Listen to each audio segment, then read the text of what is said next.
Donc là, on va attaquer donc, les combles.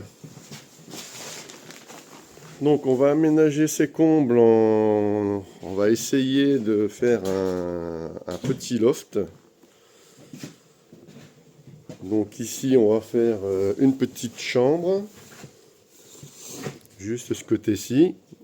Donc d'environ 3 mètres par 4, 12 mètres carrés, plus un petit bout de l'autre côté. Donc ça fera 13-14 mètres carrés. Et là, donc du coup, de ce côté-ci, là, donc là, il y aura la montée d'escalier, donc avec une petite barrière. Et là, de ce côté-ci, donc là, on a mis le Velux. On aura donc le Velux, il fera plus de lumière. Et de ce côté-ci, on va mettre une salle de bain.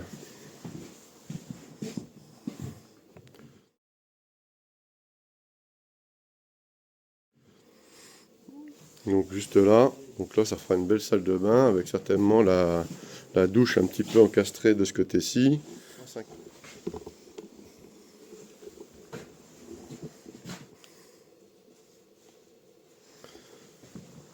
Donc là, sur cette partie-là, donc comme on est en comble, donc cette partie-là va être faite, donc comme c'est pas isolé là derrière, on va l'isoler de à peu près de la même façon que un rampant en fait, même que ça sera debout comme un mur, on l'isole comme un rampant. Donc là, on va avoir 200 mm de laine derrière et croisé devant 45. Donc en tout, on aura 245. Ce qui fera un R d'environ 7. Parce que je crois qu'on doit être à 5,4 pour 200 mm. Donc ça nous fait à peu près 7. Donc pareil sur l'autre mur là-bas.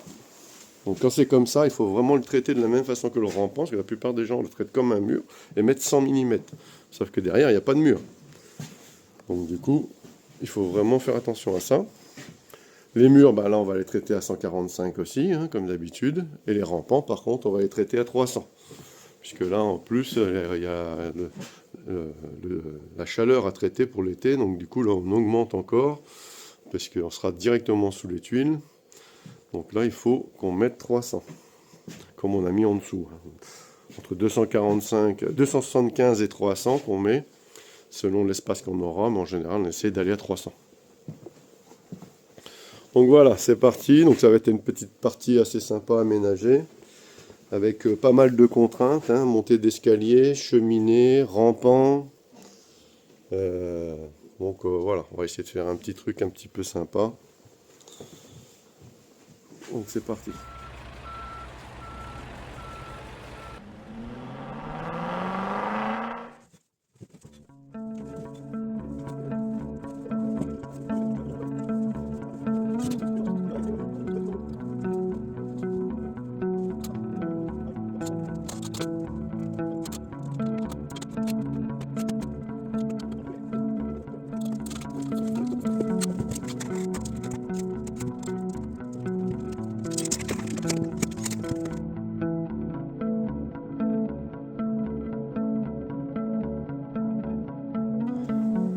Alors hier j'avais la carte SD qui était pleine, du coup il manque un petit peu cette partie-là. Donc là je la filme avant qu'on plaque.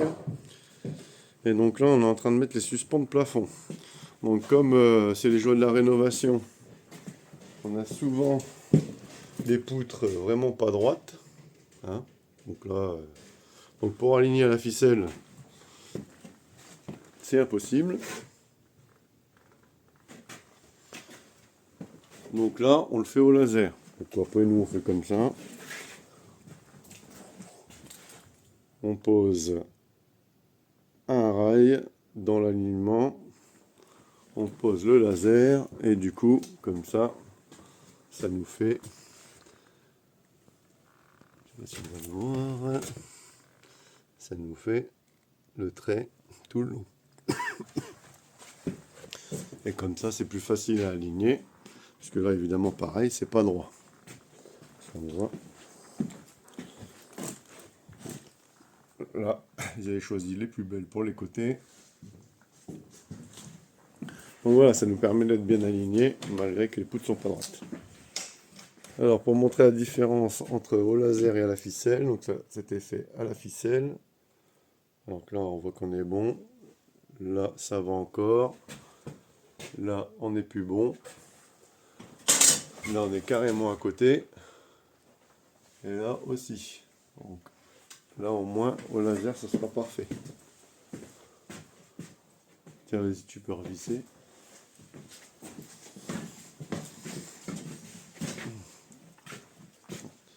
Et du coup,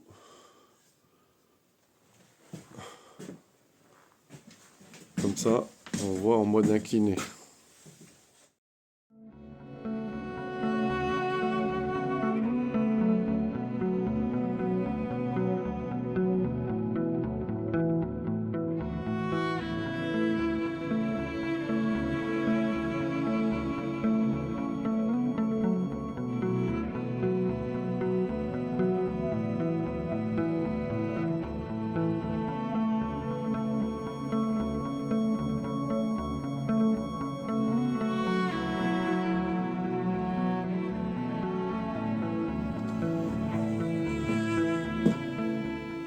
Alors voilà, la première couche est mise, pas sans mal, on a bien galéré. Là, il n'y a vraiment rien de droit, pas une poutre de droite, pas un espace de droit. Donc ça a été vraiment la galère. Donc on y est arrivé, c'est bien rempli. Il ne reste plus qu'à mettre la deuxième couche. Et ce sera tout bon. Alors voilà, le premier rampant est fait. On a même serré les bandes. Et là maintenant, on va pouvoir continuer les murs extérieurs. Les joints de mousse ont été faits.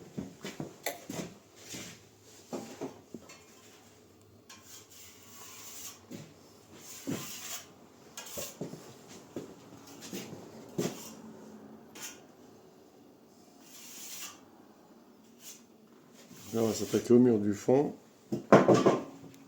et à l'autre mur. Donc, on cherche à arriver entre les deux couches d'isolant. Donc si je les avais mis là, ça aurait été plus simple, mais du coup j'abîmais tout l'isolant. En le mettant juste où il va rentrer, entre la couche 200 et la couche de 45, après j'abîme pas d'isolant. Et après j'ai rempli de mousse pour pas qu'il y ait d'air qui rentre là. Même si derrière j'ai deux couches et j'essaie de poser au mieux, il faut toujours étanchéiser au mieux. Voilà.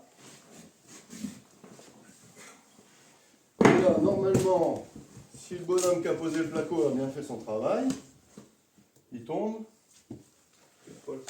sur le rail. Voilà. Tu vois, tout ce qu'on fait avant sert après. Et là, tu gagnes du temps, tu n'as pas besoin de mettre des chevilles dans le plâtre et tout, tu fais directement. Donc là, on se visse dans le rail, et là, on se visse dans le rail. Emmerdé. Et puis, tu es toujours bien aligné.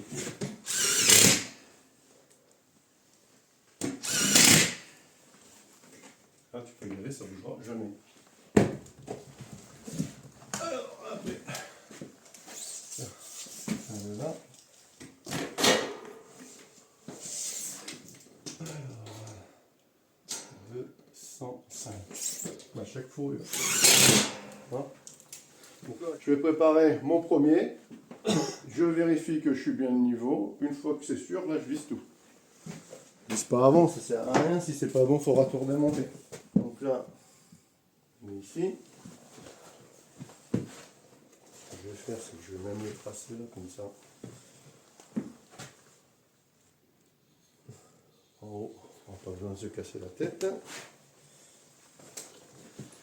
Et donc là,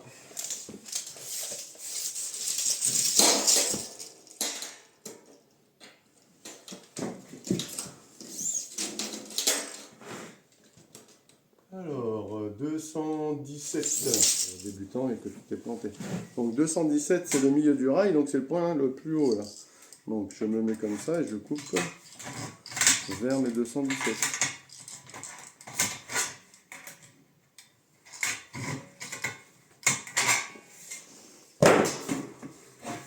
C'est pas drôle, c'est pas grave, tu fais ça. Et tu m'en glisses. J'ai déjà vu ça. Oui. Donc tu sauras pour les prochains. Donc là, on voit ça.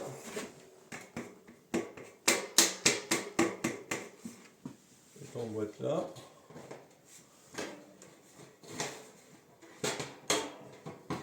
Voilà. Ok. Bien.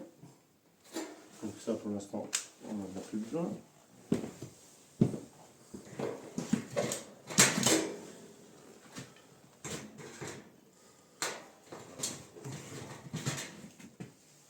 Là. Pas parfait. Quoi, je demande un petit peu à rentrer. Donc là, c'est possible hein, parce que le haut, c'est possible que quand j'ai vissé, je sois parti un petit peu de travers. Hop. Surtout qu'en plus, on l'a manipulé plus d'une fois. Là. Okay.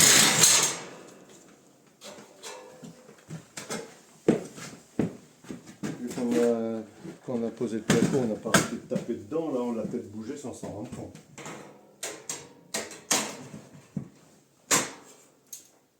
Voilà. Là je suis bon. Je me remets une vis. Donc là je me suis pas mis dans le rail, c'est juste parce que c'est une vis de réglage. C'est pour me libérer les mains. Maintenant je sais que je suis bon, je peux tout visser.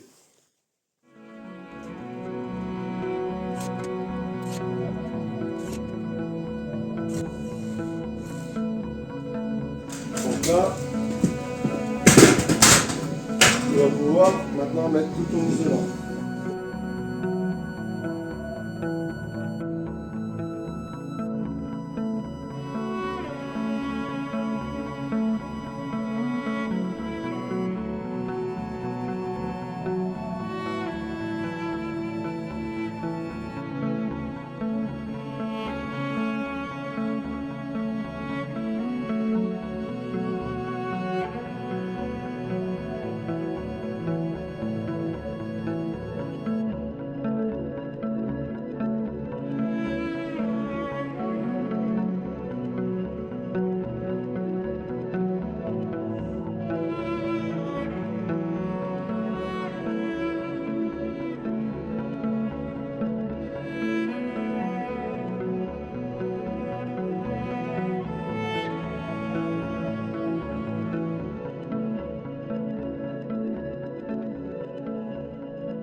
Alors là aujourd'hui on va faire la cloison de la chambre qui est juste là, donc qui va servir aussi donc, de coffrage de la cheminée.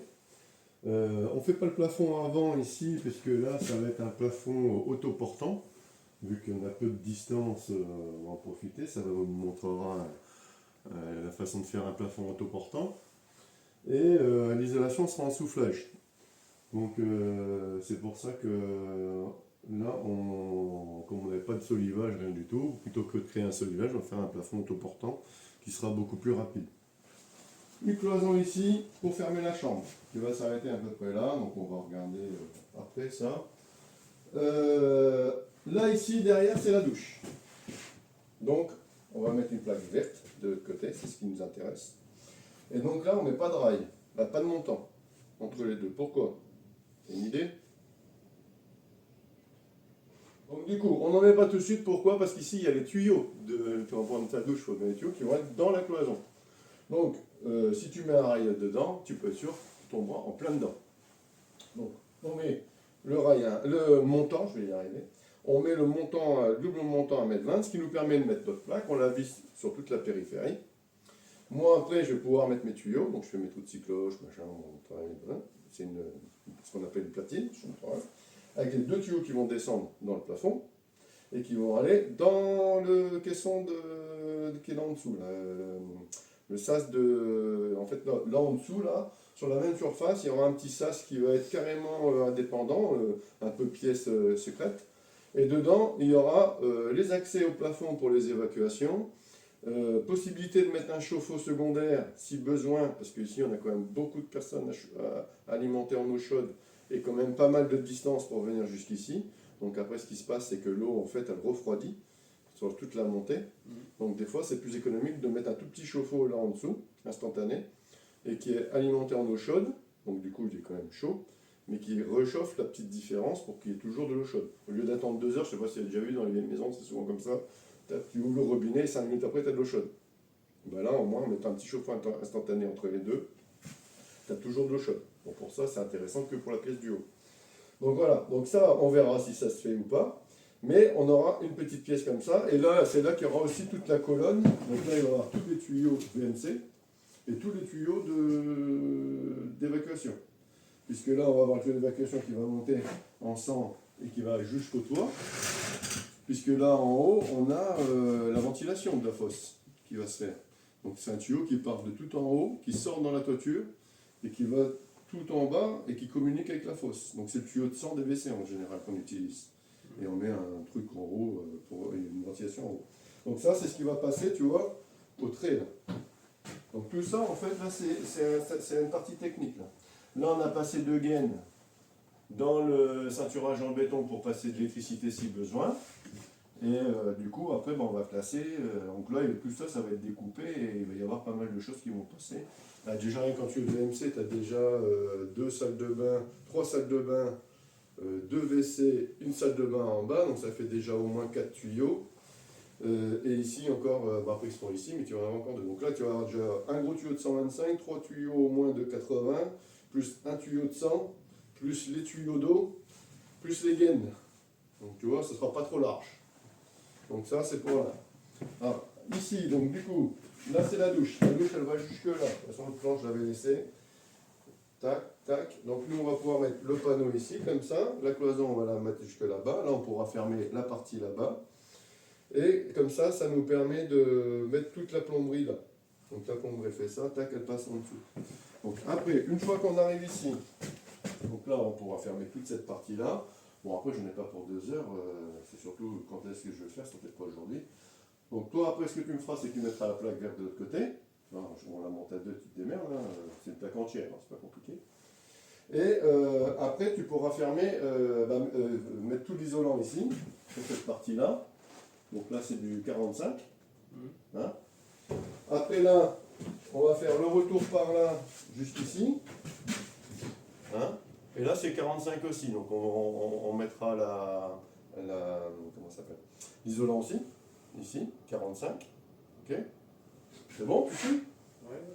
Et là, donc du coup, après, on pourra fermer ici. Donc là, on pourra fermer comme ça et comme ça. Donc là, on mettra juste un petit bout de plaque pour pouvoir faire notre cloison, puisqu'après, il y a la porte. Et là, le retour là. Comme ça, en fait, toutes les cloisons là seront debout, tout sera ferraillé, tout sera isolé. On mettra toutes les plaques de plaque au pompeux. Et là, pareil, là, on a le lavabo. Hein. Donc du coup, on va mettre la plaque, comme ça, après, on pourra passer l'électricité, tout ça. Non. Le but, c'est ça, c'est monter un maximum de cloisons, de mettre toute l'électricité dedans, tout l'eau qui ira dedans. Donc normalement, en eau, il n'y a que là, le reste, je passe en apparent. Pas risquer, quand c'est des chambres comme ça, je préfère éviter de passer dans les plafonds. On va juste là, mais là on sera accessible, donc c'est pas grave. Et comme ça, au moins, on est tranquille, tout ça c'est fait, tout ça c'est fait, tout ça c'est fait, et après il ne restera plus que la cloison là. Donc voilà. Donc l'objectif c'est ça maintenant, c'est que tout ça là, tout ça fermé. Et là, donc là c'est cloison et 200 mm là. Hein, comme on a fait là-bas. 200 plus 45. Voilà, ok. Donc toi, on monte à 2. La cloison, je te montre comment on fait, et après, tu t'occupes déjà, quand il m'appellera Mika, je te laisse, et tu t'occupes déjà au minimum de mettre l'isolant et de mettre la plaque verte de l'autre côté.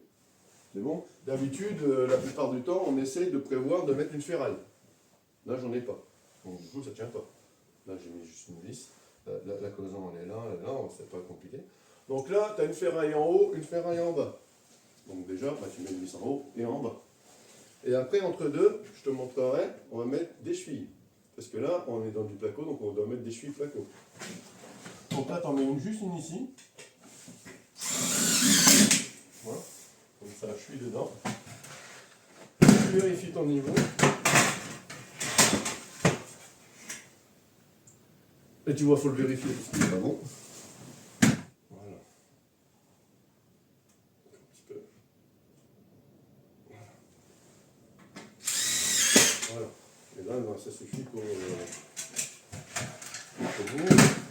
Donc là, je mets une vis en haut pareil dans le rail.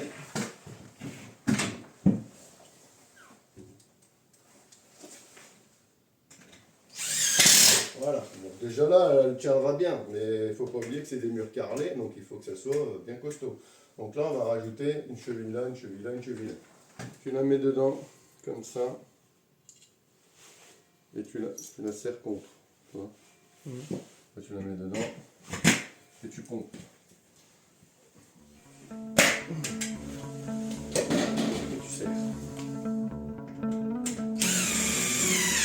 Hop, ça suffit. Hop. Si tu fais plus, tu vas l'exploser, ça sert à rien. Et là, ça bouge un peu. Ok?